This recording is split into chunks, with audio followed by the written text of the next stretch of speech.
There are songs that you hear in your life that remind you of when you were, in junior high school, that remind you of the summer that you visited your aunt in, Arizona, or songs. Oh, I used to go to the clubs and they would play this song. Hmm? Songs that I heard when I was 19. I don't. This John Denver's Country Roads, Take Me Home Country Roads. When I was in the Army, we took control of a base, from other Americans, of course, you know what I'm saying. But at one point, it used to be a Kuwaiti base, and then the Joint Forces took over it, and we made it a forward base. And I was a cook there when I was in the desert, and um,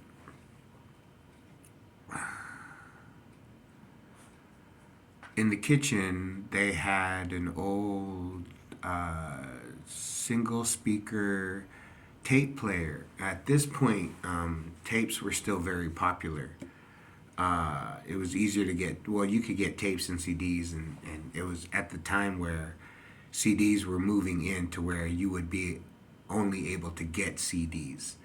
So this was right at the end of where you could still go to a regular store and find tapes, And but they had this old tape player, and they had an Olivia Newton-John tape from the '80s. I think it was the one with Let's Get Physical. She had the leotard on.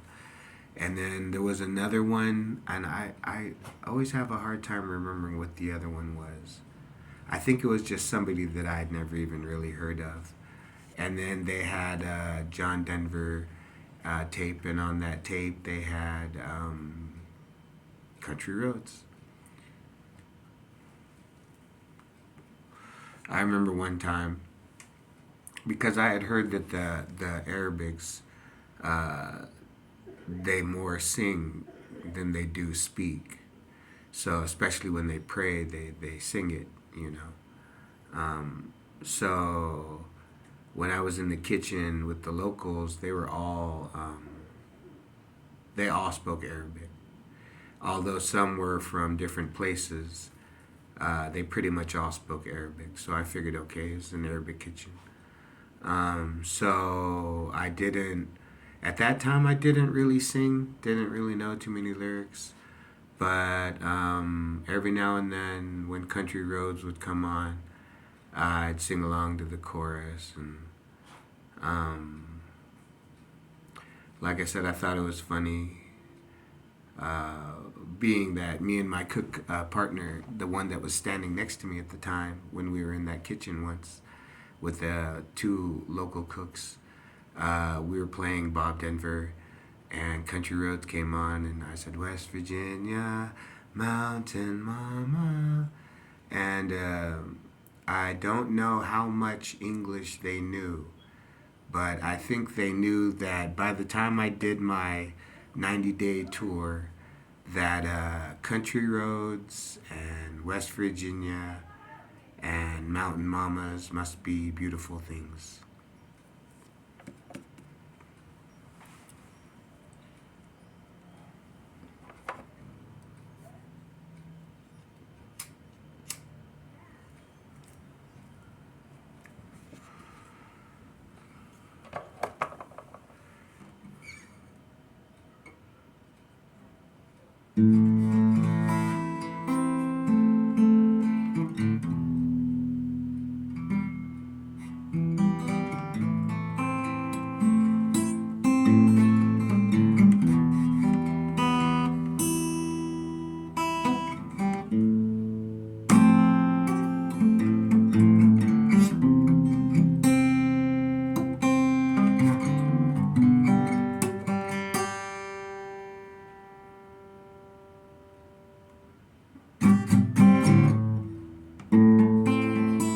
Take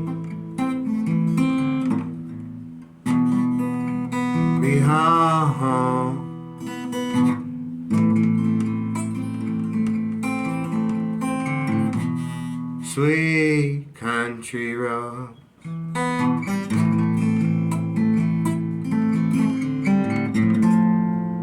'Cause I hear you calling my name.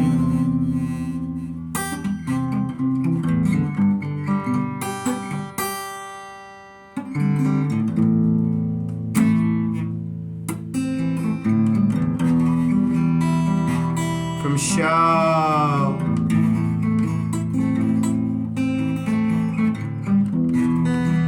to show those ways,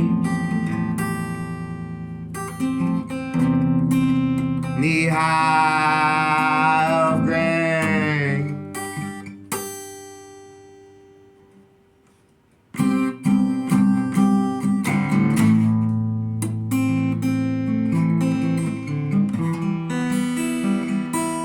Fields before me,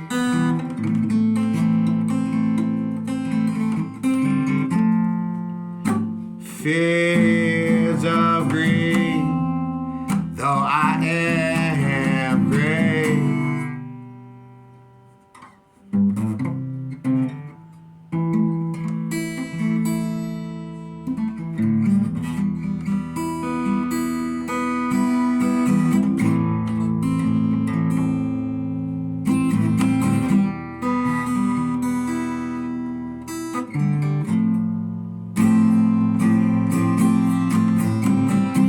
Hallelujah,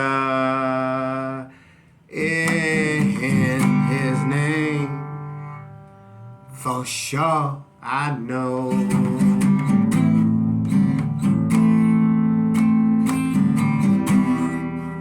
Concrete jungle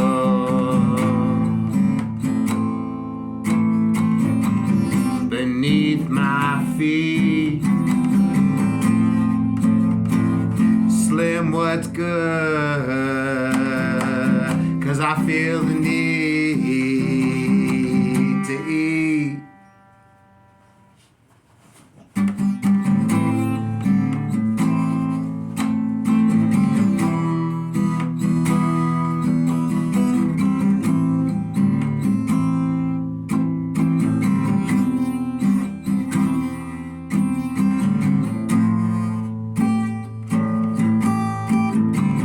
Catch you next time, but I won't be the one to leave.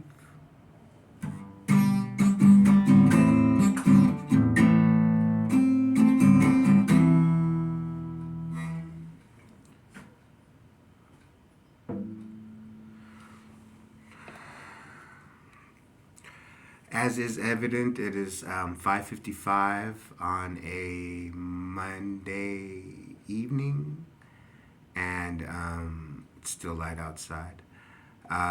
Today, I actually got away with wearing a tank top and a long sleeve shirt. I put this on just about 15-20 minutes ago, and some jeans. Earlier, I had a different outfit on when I was at the facility where I go to. I had on a big baggy jeans, double extra large shirt, and a camouflage jacket. Sometimes I get lucky and people will bring cookies, you know.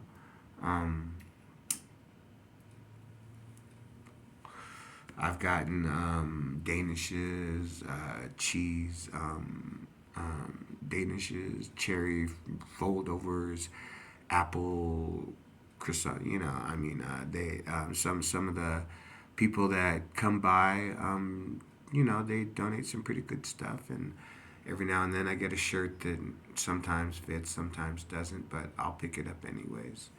Um, you know, uh, if you've been halfway around the world and you were treated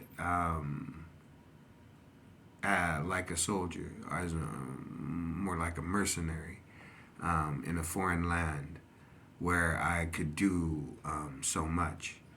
Um, I I've driven nice cars. I've slept in expensive beds. I've eaten frise and, marbleized, roast and stuff like that. And I've eaten ramen noodles and I fried corn and threw it in my mac and cheese. And I've eaten tuna salad without the mayonnaise because I didn't have it. Um, and I enjoy, and after at 50 there's things that I still enjoyed that I didn't even start until I was 20, 30 years old, like smoking and drinking coffee. I didn't start that habit until I was in the army. Definitely not smoking, but now I enjoy those habits.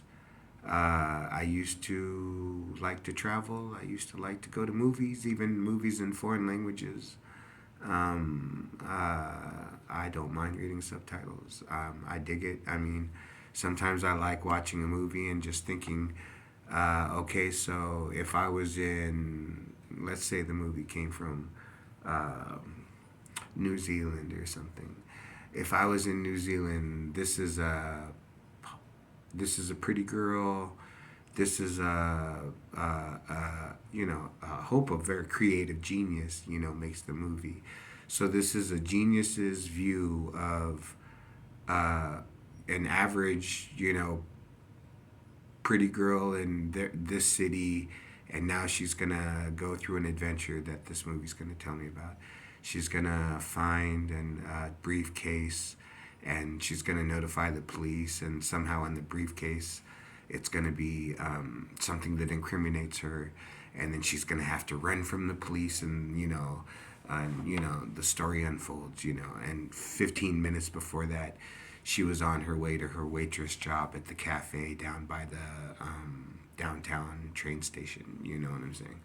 And she's just riding on a train, and then some guy, excuse me, ma'am, but I believe this is yours. No, sir, it's not. And then then when the whoever the CIA of New Zealand is investigates the film, they'll see the handoff and they'll think, oh, she's definitely counterintelligence spy that we've been looking for, and it'll be her twin that was separated at birth because her mom had bipolar disorder and decided to give the twins away rather than raise them as a single mom with a mental illness and no job. So one became an international terrorist and the other became a waitress in Paris, across the street from the nearest train stop, to the Eiffel Tower. You know what I'm saying? And what are you supposed to learn about all that? Me? Well, I get to watch a movie, listen to another language, look at what they think is beautiful and everyday at the same time through the eyes of a genius.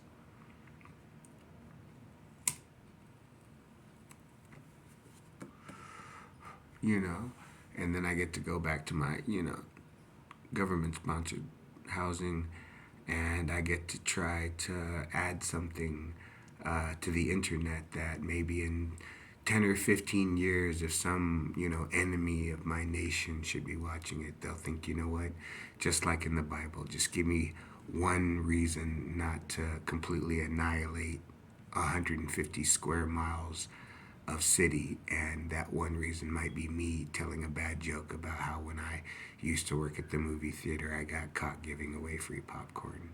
You know what I'm saying? And they'll think they're not all worthless, you know what I'm saying? And I'm sure there are many people that feel like that in their own way. But the everyday gets to us. We're old, we're cold, we're poor, we're too rich. We got money but nothing to do with it. We got this but no respect. We got respect but no power. We got power but no strength. We got, you know what I'm saying? And we're all just rolling through this life, trying to figure out if there's a direction worth going towards, other than the second star on the right. You know what I'm saying? Like, should I spend 10, 15 years, maybe get stuck in it for 60 years and become a master, I mean, are there such things? Yes, there's still masters. You know what I'm saying?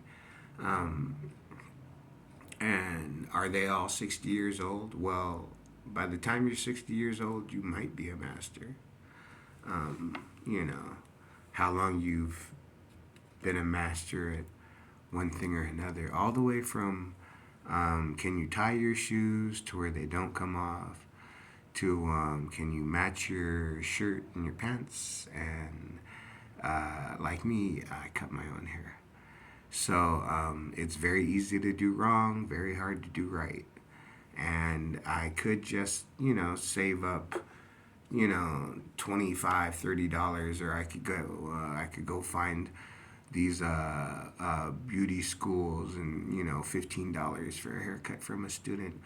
But I've been giving myself fades and tapers and mohawks and bald heads and I've been cutting my own hair for a long time. And occasionally it comes out all right.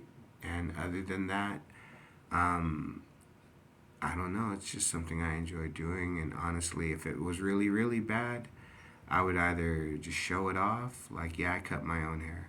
I mean, hey, it's my body, my thing, you know what I'm saying? If, is it ruining my sexual market value to cut my own hair?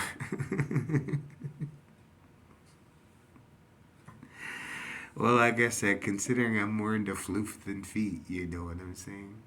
Um, like, hey, puppy play? Yeah, definitely. All four paws for sure. You know what I'm saying?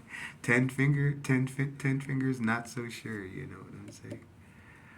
Um,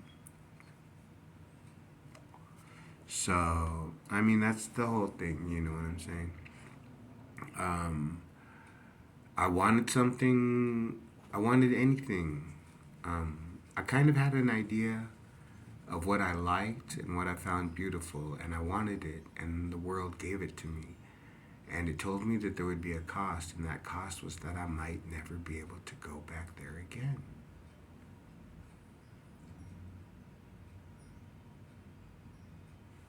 May not seem like much, but I'm a three-way fiend when it comes to caffeine, nicotine, and weed. So if you took those things away and said I'll never have them again, I know I would fiend for them eternally, much like these places I've been in my past. I figure I'll just fiend for them. Howl despairingly into the wind.